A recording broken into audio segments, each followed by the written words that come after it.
Dhiirri tokko jalqabee yeroo si jaallatu dhuguma isaa si jaallata. Siin du'a akkasii akkanadha yeroo siin jedhu dhuguma isaatii jechuudha. Akkas jechuun koo garuu warri sobanii jiru isaan immoo sitti fayyadamuu qofa warra si barbaadanidha. Warri dhugaatti si jaallatan suni booda maaliif si dhiisu ree? Dhoksaa kanan isinitti. Durba dhiirri hin daganne ta'uu hin barbaadda. Si yaaduun araada akkatti ta'u gochuu hin barbaadda. Tokkoffaa irratti si'a tokko yoo argamsa kee kennitee fi yeroo biraa immoo yeroo kee hin kenniniif yeroo tokko xiyyeeffannoo kee kennitaaf isa booda immoo irraa fagaata jechuudha. Kun akka ati dhoksaa taatu godha. Akka ati harka isaa keessa hin jirre isaaf ibsa. Dhiphina miiraa isatti fida jechuudha. Waa namaa maaliin hojjedhe laa maaliin dubbadhe laa jedhee akka inni waa'ee kee yaadaa oluu isa taasista jechuudha. Osoo hin beekin sammuu isaa keessa seenta jechuudha. Akka isin feekee hojjettaniif miti. Kana isinitti himu amala keessoo dhiirotaa akka hubattaniin malee. Dhiironni waan salphaatti argamuuf gatii hin kennan.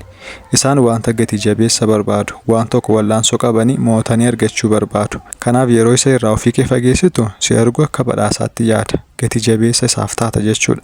Ariifattee meesajjii isaan deebisaniif takka si haa eegu takka raajeffatu. Kun akka inni siif kufu godha. Kuni miira isaa takka itti taphattuuf miti. Dhiirota waan dhokotaatu booji'a waan haaraa arguu jaallatu isaan. Kun isa tuffachuu miti. Isa ignoor isa gochuu miti. Salphaatti akkasii argatu hin godhin jechuumaafi. Kanaaf baalaansi godheedha. Wal madaalchiseedha. Sababa inni siif dabaluuf karoora kee dhiistee gara isaa kan deemtu yoo taate ofii kee dhiistee isaaf dursa laatta yoo taate inni itti fufee si argachuuf hin yaalu. Jalqaba akkasii fedhu waan sitti mul'ise baqana jaalateera jettee salphaatti harka isaa keessa hin seenin. Yoo inni amma wal arguu qabna siin jedhe daftee deebiin kenniniif gati qabeetti ta'uun kee itti haa beekamu. Haala mijataa yoo kennitee fi ammam yoo si jaallate iyyuu si dhiisuun isaa hin oolu.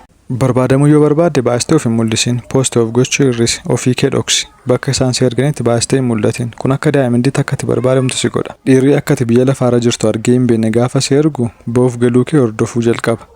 Nagaa si gaafachuu qofa akka waan guddaatti ilaala. So just practice it. I will continue to provide this contact. Dhiiras jaallatu tokko akkamitti akka si jaallachaaf si biratti hafu akkamitti akka taasisuun sitti hima. Inni tokkoffaan dhoksaa ta'e baastee ofii kee hin ibsiniif. Yeroo waa'ee kee si gaafatu xiqqoo qoodiif sanaa booda akka yeroo biraa dabalteetti himtu taasisi. Dafee akka inni si hubatu si baru hin taasisin. Dhoksaa ta'uun kee hawwatamummaa kee dabala. Yoo sirriitti si beeke laphee isaa keessatti iddoon ati qabdu gadi bu'aa deema. Seenaa kee xiqqoo qoodiif waan hundaa garuu hin ibsiniif addunyaa irratti waan salphaatti hin hubatamnetu gatii guddaa qaba bakka guddaa qaba. Dhiironni dubartii caalaatti dhoksaa barbaadu. Dhoksaa sana yoo taate deddeebi'uun gara kee dhufu jechuudha. Inni lammaffaan daawitii isaa ta'e isa fakkaatu isa waliin wal fakkaatu xaxabachuu jaallata yoo ta'e atis wajjin xabadhu qoosuu jaallata yoo ta'e atis wajjin qoosi. Jechoota beektotaa fayyadamuu jaallata yoo ta'e atis fayyadami. Yeroo inni akkasi jaallatu sitti mul'isu atis mallattoo qaama keetiidhaan itti mul'isi. Yeroo fedha isaa fudhattee suuta itti mul'istu kana caalaatti akka inni si dheebotu taasisa.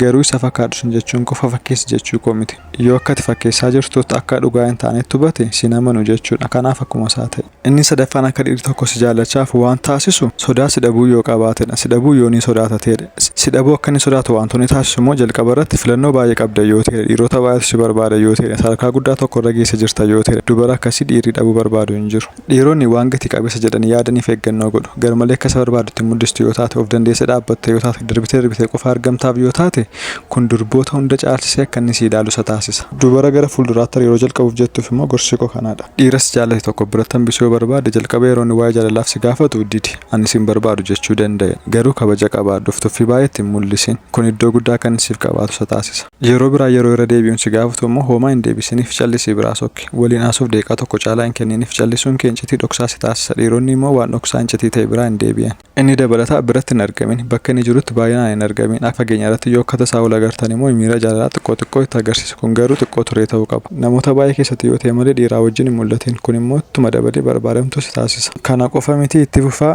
yuutuubii keenya irra seenuudhaan isa jiru daawwachaa kan biraas eegaa.